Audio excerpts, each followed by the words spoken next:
Welcome back to Reap Your Roots. I'm Jake Daybell, and today we're going to be talking with my little guy here about stress, about overthinking. I did a poll recently on my socials and discovered that stress or worry is the highest ranking emotion that people feel. Even more so than sadness or anger or loneliness, stress is almost a constant day to day.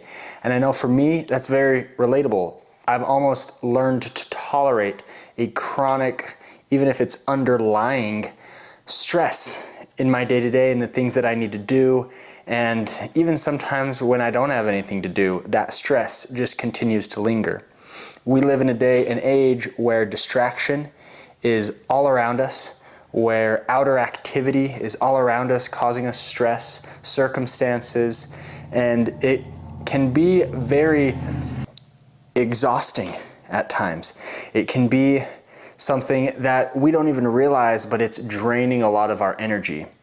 There's a lot of tools that I've read about stress management, about how to take control of my thoughts and my emotions and my inner world.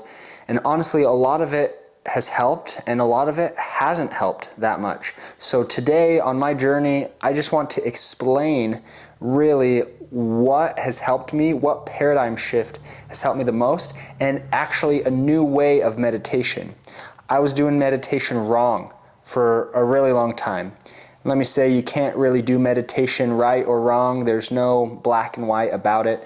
However you're meditating is perfect, and especially if it's working, that is the right way. But this took me deeper in my meditation practice and put me even more in charge of my inner state, even when everything on the outer was so chaotic and a lot of circumstances and activity that was trying to pull me out. With this new way of meditation, I was able to really come in, center, be grounded, and be present with it all. So, got my little guy here. This is me before, when I used to meditate all of the time, especially when I had a lot of stress, this stress all around my head, just like a lot of clouds, a lot of noise, a lot of chatter, a lot of thoughts, and really hard to escape from. What I used to do in my meditation practices was I would become the observer. You've probably heard that term before. It's really beneficial, and it was something that helped me and still helps me. I still do it occasionally. Helps me a ton to separate from my stress. And there's layers to this that we'll talk about here in a second. But this blue marker represents my awareness. So I would come up and I would just shine my awareness down upon my stress. I would separate from my thoughts.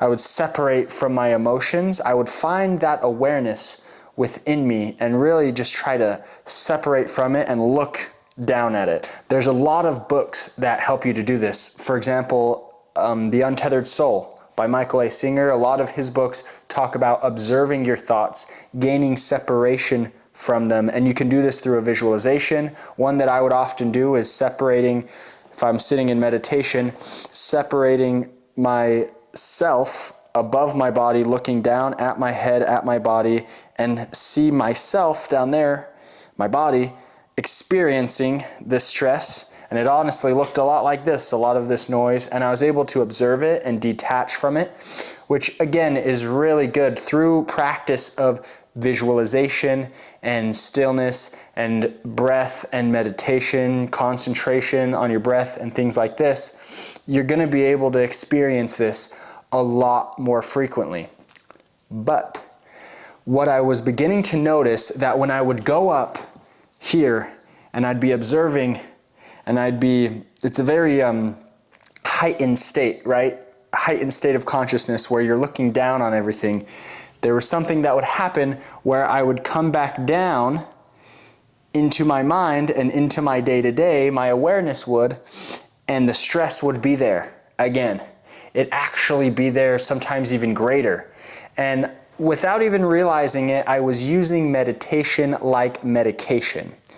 There's a lot of different ways we can deal with our anxiety, our worry, our stress, pills is the standard way, right? We take anti-anxiety medication or some kind of supplement that will turn off the stress. It literally turns off the parts of our brain or chemistry of our brain that feels those emotions. And there's a lot of side effects with that, right? And what I was realizing that this meditation even was a way of turning off those parts of my brain, observing my stress.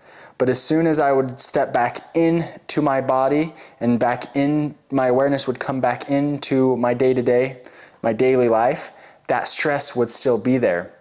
So it felt more like a medication, something that I had to rely on rather than me actually solving and dissolving the stress in which I was feeling, or the worry, or the turmoil that I was in on the inside about whatever outer problem there was. But this is still a really, really good way to practice getting separation from, there's layers to this, right? There's separation first from the circumstances. So really getting present and realizing that these circumstances, these things that I'm worried about, that's the stories, right? The stories in which we're telling ourselves. We have to gain this separated or observer consciousness to be able to really observe the circumstances, observe the stories about the circumstances, the meaning that we are choosing, that we are making, that we are assigning to what's going on.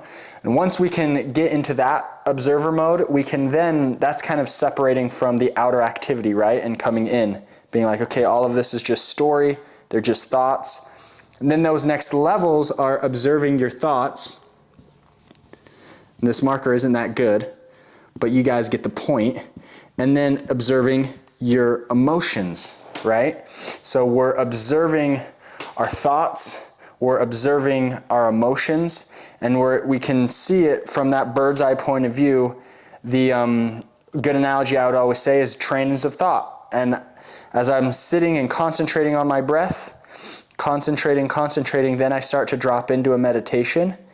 And then I start to notice these trains, and they're my thoughts, right? Trains of thought, and I choose to hop on and go down that track and that train of thought. But I can always come back to the breath. I can always come back to awareness, to observer, and get off that train. And it's fine. The point of meditation is to just continually to notice and catch yourself jumping on those trains, jumping on those thoughts. And every time you notice, not being like, I keep getting distracted. I'm bad at meditation. That's not serving you. Just saying, I'm on this train of thought again. Take a big breath and come back to observing it. And there are all these trains going as I'm observing. And that's just another analogy that has helped me be the observer of my mind and drop into that version of meditation, which is all good. And it comes to a point where you are emotionally bypassing. You're doing it as an escape from the stress, just like medication, just like popping a pill to escape the internal stress that you're feeling. Meditation is being used the same way, and there's a lot of teachers of meditation and even whole practices and lineages that teach this way. And what is happening is we're not monks living up in caves where really that path was designed to be that way. We're actually living in a modern society, and we're having to confront our stress day to day to day to day. And so there's a deeper way for me that I found in which I can meditate and literally dive in to my stress rather than observing my stress. So this first way I would call becoming the observer. The deeper way that I found is becoming the experiencer. So this is becoming the observer. We're observing ourselves, stressed, our circumstances, it's good. The experiencer, where we're actually experiencing our stress with this heightened state of awareness that we have cultivated. And I would like to use the example from Gautama Buddha the Buddha's teachings about the three main obstacles in which we face in our minds. So the three main obstacles are 1, ignorance, 2, aversion, and 3, attachment. Boom, wrote it up for y'all even. Ignorance is when we aren't even aware that we are stressed. We're not aware of our triggers. We're not aware of what's happening inside. We're not aware that we have awareness within, that we have the ability to detach, that we can be an observer of the stimuli that is happening outside of us or within us, the triggers, the things that are coming up. So really, to help dissolve ignorance within our minds, this observer consciousness really helps. That increases the awareness. And so that we don't have, in turn, ignorance. And that is how meditation is mostly viewed. That is a lot of the material and the teachers that I find is talking about cultivate and nurture that awareness so that you're not ignorant and you can observe what's going on. But once you've done that, the two other obstacles of the Buddha, aversion being we're resisting it, right? It's causing aversion. We feel the stress, we're aware of it, and we have aversion, which can look a bunch of different ways. In my last YouTube video, we talked about escape, suppression, repression. That aversion of trying to create distance from it, which actually, if we're using this observer type of consciousness in meditation, we're at times emotional bypassing. We're having aversion to our stress because we don't want to deal with it. We don't want to feel it. So let's meditate so we can separate from it and not have to look, not have to feel. Aversion, and then attachment, which is clinging to things. That is when we have an emotion that we're ruminating in. If it's a negative emotion, that's usually described as rumination, where we're just feeling stressed or sad, and so we just spiral and we just ruminate in it and we can't get that separation. Or a lot of times the Buddha, when we talk about attachment, he's actually talking about attachment to happiness and these higher states, right? Joy, attachment to peaceful circumstances. Because then once peaceful circumstances are taken away, if we're so attached to them, that's what's going to cause suffering, right? So that's why it can be a stumbling block. Attachment to the outside circumstance, attachment to an internal state as well.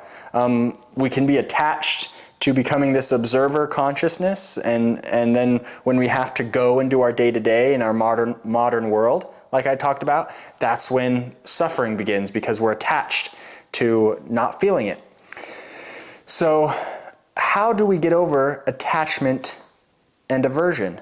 My belief is this experiencer consciousness. We become the experiencer of everything. And this starts in the bodily sensations. And we're going to do a meditation at the end of this video that's going to help, and that you can do literally anytime a stressful situation shows up, anytime you're overthinking, you can use this, and it's going to be a game changer.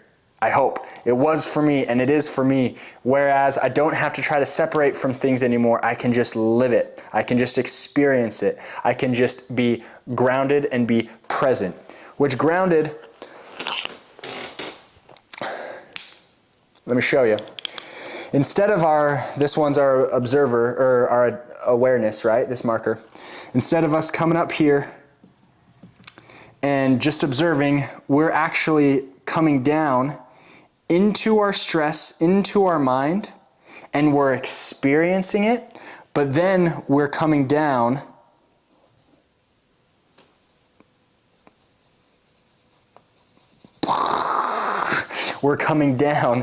into our body and into the bodily sensations. Every emotion that we're experiencing in our mind has a place in our body and actually shifts our physiology. It shifts something in our body, and this is why somatic therapy is so paramount, especially in today, is we can experience things somatically. We can feel the stress, yes, and think about it, but really the story isn't as important as the emotion, and the emotion is energy, emotion, energy in motion, and the feeling is supposed to be felt. It's not supposed to be thought about. The reason why stress catches so many of us in these negative loops is because it's an emotion, but it's an emotion that we're trying to think about, and problem solve, versus we can just dive in to the feeling of it, the felt sense perception, and then at that point we will be able to solve the problem, but from a much more grounded, much more present, much more clear space, because we're taking all of the stress of our mind and we're dropping into the body and we're feeling it in the heart and using the natural intelligence of the heart, the heart space, and the natural intelligence and wisdom of the body to then resolve and dissolve these stressors. So, good example day to day of this is our shoulders, right? We feel them. We feel stress here. We feel stress here. Headaches, stress headaches. We feel stress here in our jaw. We feel stress in our hips. We feel stress, fear in our stomach. Many of our organs are tied to fear and stress in those respects. And we'll do a fear, next video we'll do all about fear and how to dive into that. But for stress, I just want you to think about and to feel, feel into exactly where it is in your body, where you store stress, where the chronic stress that you're always in is sending and tightening and tension. And that's really what I look for in myself, is tension, because the body is supposed to be relaxed, supposed to be released. In the Tai Chi practice I do, it's Song, which means release, completely released. And we can release the energy and the thought forms and the stress through our body. In, for example, Tai Chi and in Taoism, they talk about anything that you resist, aversion, or insist, attachment, will persist. The state will persist. So it's not about resisting, it's not about insisting in Tai Chi, it's really about just being and settling in to your center, finding your ground, and sending this, with your awareness, sending all of this stress downward into the ground, and actually all the way down into your root, into the ground, giving it to the ground, to the earth, to Mother Earth. She'll take it if we want to give it to her and make it her fertile compost. She's like that. She supports us. She nourishes us. She's bountiful. She's beautiful. She will help us to do all of this. We just have to get the practices down of being brave enough to bring our awareness into the middle of our stress and then take it down into the heart and down into the body, which I know is just words and a concept really and a drawing, but I want to do a quick meditation now where we're actually doing this. We'll be the observer for a second, but then I really want to just dive into us becoming the experiencer. So if you're driving, don't do this because you can't close your eyes. But if you can, sit up straight. Take an inhale, straighten your spine. Take an exhale, sink into your seat, your tailbone sinking into your seat without compromising your spine. Keep your spine aligned, straight. Maybe tuck in your chin just ever so slightly. Palms on your knees, either face down or face up.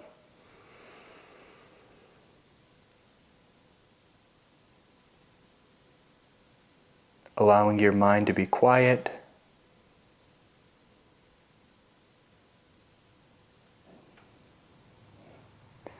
Focusing on your breath,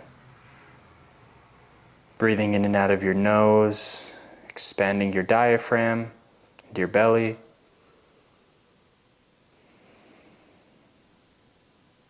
On your inhales and on your exhales, dropping into your body even more. Inhaling, expanding your chest and your heart space, maybe tapping your heart with your two fingers for a moment, really dropping your awareness down into your body, into your heart. And exhaling, coming back to stillness.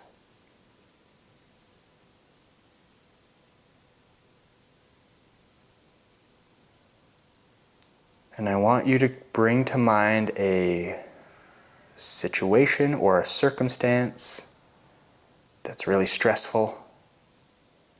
Something maybe you've been avoiding, or something maybe that's been chronic, it's been constant. Allow your mind to not avoid it any longer, your awareness, which is you, to bring it front and center in front of you.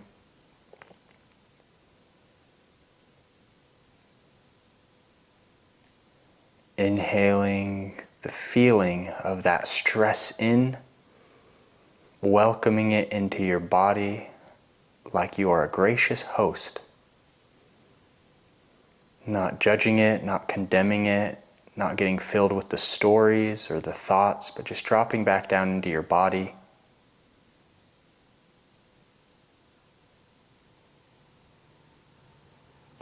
Next inhale, breathe in the stress, in the feeling.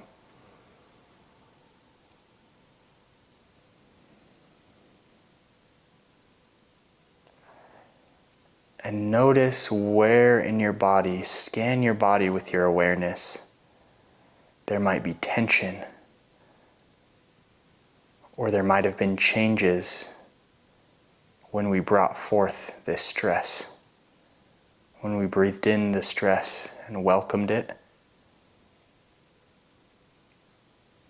Are there any muscles that are tense? Any parts of your body? Once you choose one area, I want you to bring your awareness totally to that area with love and attention. Next inhale, breathe into that area specifically.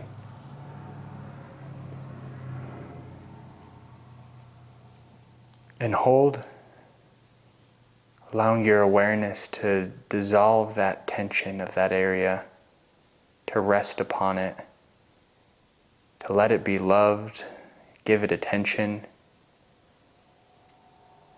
Keep holding. And then exhale, dropping your jaw, exhaling out the mouth, making the ah sound the syllable of the heart, ah. Finding another place now of tension in your body. And once you've found that area of tension, take a big inhale, centering all your awareness on that area and holding.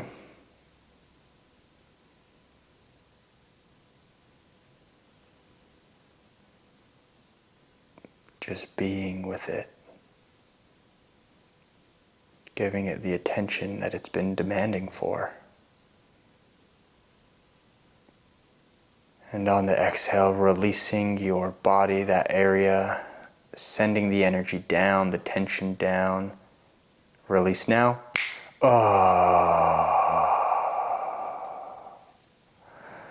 Sending the energy down through your root, into your seat, into the ground.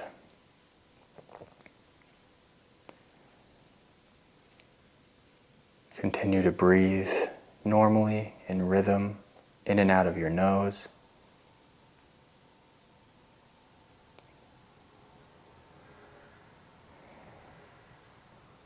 And final breath of embodiment, we're going to empty out our lungs, empty, empty, empty, all the way till we're empty, and hold at the bottom, trusting, grounding in our bodies. And inhale through the nose, listen to the sound of your inhale. Listening, listening, listening. Sipping a little bit more at the top, centering in the middle of your forehead. And holding there. Your awareness held at the middle of your forehead. Having drawn in all that air, all that noise, all those clouds around your head, all that stress is centered. You're in charge. And last exhale, ah, down, down, down, dropping the jaw, releasing all the muscles in your entire body. As your awareness continues to go down, the stress continues to drop and root and ground. Go work. Coming back into the space, maybe blinking open your eyes, maybe stretching a little bit. Ooh. So this is a simple way to experience, to go into the bodily sensations, to look into the discomfort, to feel the discomfort, because I promise you, as you experience it, it will end. Experiencing, in my experience, has been way more beneficial in the long run than observing it. And so, yes, do both. Do your favorite meditations. Do what's working for you. Continually strengthen your observer consciousness and your experiencer consciousness. And then, as you continue to progress, you'll start to feel that you can actually just be with whatever state, and you can bring your unconditional presence to it, your loving awareness to it, and that stress or feeling or trapped energy is just going to continue to flow instead of being stagnant and tension and blocked or spiraling when we are thinking about overthinking. Well, much love, many more videos to come. Please remember to keep smiling.